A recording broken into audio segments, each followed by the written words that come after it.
నమస్తే. Welcome to our channel. ఈరోజు నేను ఒక సరికొత్త విషయంతో మీ ముందుకు వచ్చాను. మరి ఆలస్యం ఎందుకు? దాని వివరాలు తెలుసుకుందాం రండి. ఇప్పుడు ఎప్పుడు ప్రపంచ యువతకు స్ఫూర్తి ప్రదాత స్వామి వివేకానంద.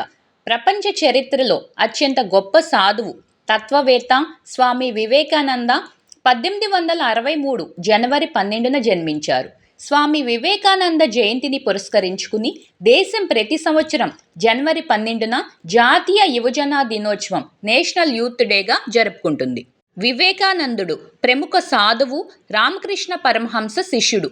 స్వామి వివేకానందుడు యోగాపై భారతీయ తత్వశాస్త్రానికి పాశ్చాత్య ప్రపంచాన్ని పరిచయం చేసిన ప్రముఖ వ్యక్తి. 19వ శతాబ్దపు చివరిలో హిందూ మతాన్ని ప్రపంచంలోని ప్రధాన మతాల్లో ఒకటిగా నిలిపిన ఘనత ఆయనది. ఆయన తన గురువు జ్ఞాపకార్థం రామకృష్ణ మఠం, రామకృష్ణ మిషన్ను స్థాపించారు.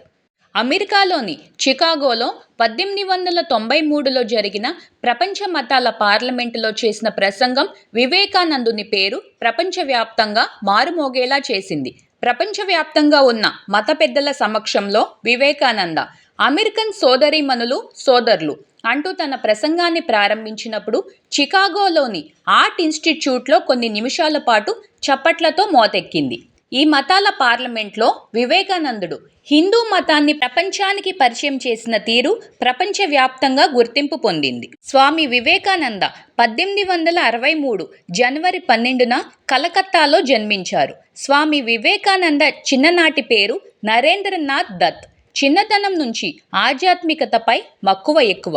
1881లో వివేకానంద రామకృష్ణ పరమహంసను కలుసుకున్నారు. ఆయన వివేకానందుని గురువు అయ్యాడు. తన గురువు రామకృష్ణ ప్రభావంతో 25 ఏళ్ల వయసులో సన్యాసం తీసుకున్నారు. ఆ తర్వాత ఆయన పేరు స్వామి వివేకానందగా మార్చుకున్నారు.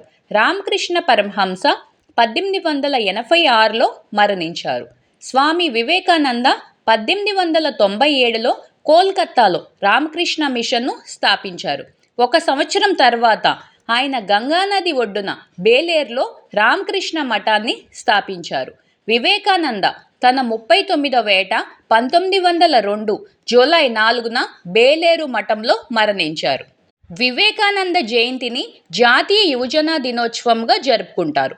1984లో భారత ప్రభుత్వం స్వామి వివేకానంద జన్మదినాన్ని జాతీయ యువజన దినోత్సవంగా జరుపుకోవాలని ప్రకటించింది. 1985 నుంచి ప్రతి సంవత్సరం వివేకానంద జయంతిని జాతీయ యువజన దినోత్సవంగా జరుపుకుంటున్నారు.